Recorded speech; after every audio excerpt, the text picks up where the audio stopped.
Estamos de volta com Decisões e Argumentos de hoje, em que conversamos com o advogado e professor de Direito da Fundação Getúlio Vargas, Luciano Benettin. Ele é mestre e doutor pela Universidade Federal do Rio Grande do Sul e um dos grandes especialistas do país em Direito do Consumidor. Nós também estamos conversando com o juiz federal, doutor em Direito pela Universidade do Estado do Rio de Janeiro e em colaboração com a Harvard Law School, Eric Navarro. Eric, vou te fazer uma pergunta. Do ponto de vista da magistratura e também das neurociências, como você vê essa questão da flutuação dos preços? Você entende que há, em algum nível, abuso? Você entende que há processos naturais de equilíbrio de preços que são, enfim, apenas reflexos dessa irracionalidade do consumidor? Como você entende a situação que o Luciano estava comentando antes, relativa à maneira como os preços flutuam em relação ao comportamento das pessoas durante os últimos meses? Legal, Álvaro. Obrigado pela pergunta. É verdade, né? Essa pergunta remete ao que a gente vinha falando no bloco anterior, por uma questão de evolutiva e de necessidade de sobrevivência encaixada, né, no nosso cérebro. O consumidor, diante do medo trazido por toda a saliência que veio em decorrência da pandemia, ele corre de maneira irracional para buscar gêneros de primeira necessidade. O exemplo lá do papel higiênico é excelente. E, naturalmente, isso traz uma flutuação de preços caso a oferta não se equivalha à demanda, né? Uma lei básica da economia. Às vezes isso pode gerar algum tipo de irritação, né? Porque nós somos, tentando unir a economia com comportamento, com neurociência, com psicologia, porque nós somos muito vinculados ao presente, né? Os nossos ancestrais precisavam viver aquele dia, era o leão do dia que você tinha que matar, era a comida, a carne que você precisava caçar para sobreviver. Então, existe um viés cognitivo chamado desconto hiperbólico na comparação do presente com o futuro. Não aquele desconto que os economistas estão acostumados, né, flat, mas hiperbólico mesmo, uma hipervalorização do presente. Então, isso obviamente gera uma irritação no consumidor, mas a tendência é que depois de um tempo os preços voltem para o lugar de onde eles onde é razoável que eles estejam num equilíbrio entre oferta e demanda. É claro que do ponto de vista econômico pode haver casos de rent seeking, né? Ou seja, de alguém realmente se aproveitando de uma situação de ausência de escolha para ganhar dinheiro. Mas a tendência é que num curto lapso as coisas voltem ao normal. Acho que o Luciano, que entende bem desse assunto também, e na posição que ocupa de secretário nacional de defesa do consumidor, pode também falar um pouquinho. Muito legal, mas antes de eu passar a bola para ele, eu vou te fazer uma pergunta do ponto de vista do direito econômico. Você acha que numa situação como essa, tabelamento é a solução ou tabelamento traz mais problemas do que qualquer tipo de solução? E por quê? Explica para a gente. Legal. Tabelamento nunca é solução. É só olhar para assim, não há um caso, nem para chamar de exceção, historicamente, em que o tabelamento tenha funcionado, por uma razão muito simples. No momento em que você tabela, quem produz vai parar de produzir, vai fazer outra coisa, vai alocar os recursos de uma outra forma mais eficiente. Então, o tabelamento de preços, ele gera a escassez do produto tabelado. E qual que é o mindset de quem, no passado, teve esse tipo de comportamento? Eu lembro, por exemplo, das pizzas que mudavam de nome para poder subir de preço, né? E agora, será que você consegue esclarecer para a gente qual que é o mindset, na parte assim, vamos dizer assim, qual que é a boa intenção que dá errada aí? Qual que é o racional? Legal, excelente pergunta. Do ponto de vista político, é muito fácil de entender, né? Veja, o consumidor está irritado porque o preço está subindo. Ele valoriza muito mais o curtíssimo prazo do que o curto, médio e longo prazo. O governante, o político, ele vive da aprovação do seu povo.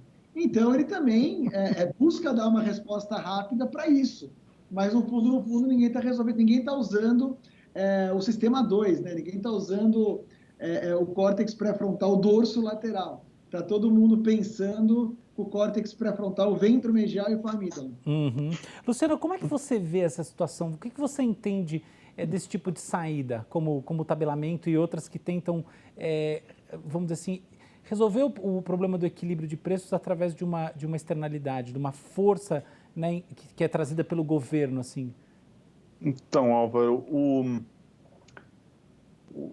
se tem uma lei da economia que funciona, talvez seja a única, é a lei da oferta e da procura, né? Nenhum parlamento consegue revogar, com perdão ao Eric, nenhum juiz consegue anular. Essa é uma lei porque é uma lei natural, né?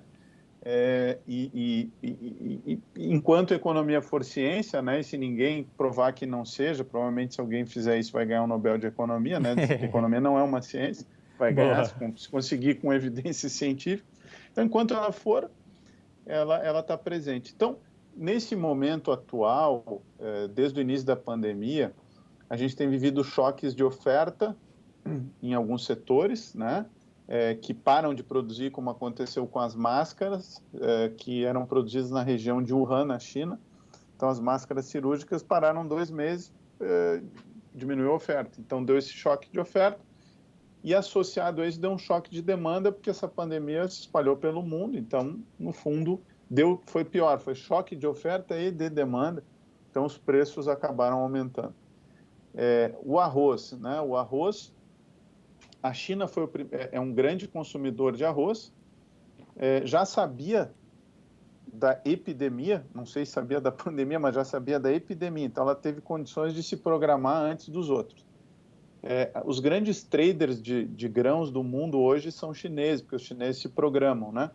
Então, eles fazem muito compra antecipada. E o agronegócio, ele funciona sempre com antecedência, não é agora que está dando problema. Então, eles fizeram compras antecipadas, travadas em preço. O arroz, que é produzido sobretudo no Rio Grande do Sul, né, no Brasil, o pessoal estava com muita dificuldade, então venderam barato, os chineses compraram barato, e aí tem que entregar. Então, deu um problema ali e os chineses sofreram menos do ponto de vista econômico e se recuperaram mais rápido. Então, e o dólar está favorável para quem exporta e para quem compra. Então, deu uma série de fatores ali que deu um choque de oferta aqui, associado a um choque de demanda, porque o governo está ajudando pessoas na crise, pessoas que chegaram a ser chamadas de invisíveis, que são os autônomos, que nunca tiveram programa de apoio à renda. Então, você teve mais consumo, que o arroz é um produto básico aqui do Brasil, mais consumo, choque de demanda e choque de oferta. Então, de novo, os preços variaram. Tabelar isso, o que significa? Né? Que um político oportunista, e é possível que haja, assim como tem empresário oportunista, tem político oportunista, né?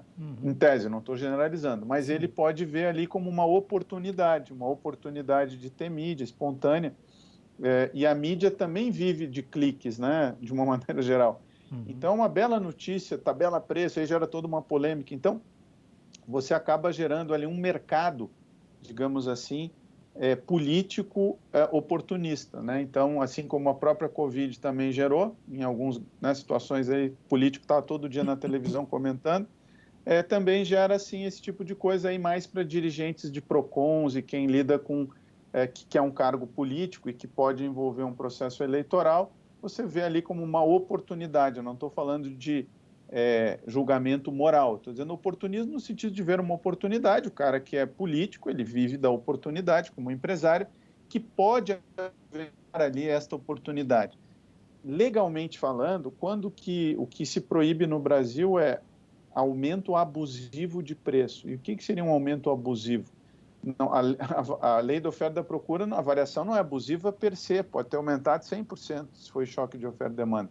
A abusividade está no comportamento oportunista daquele empresário que vê ali uma oportunidade de extrair renda dos consumidores no momento de vulnerabilidade.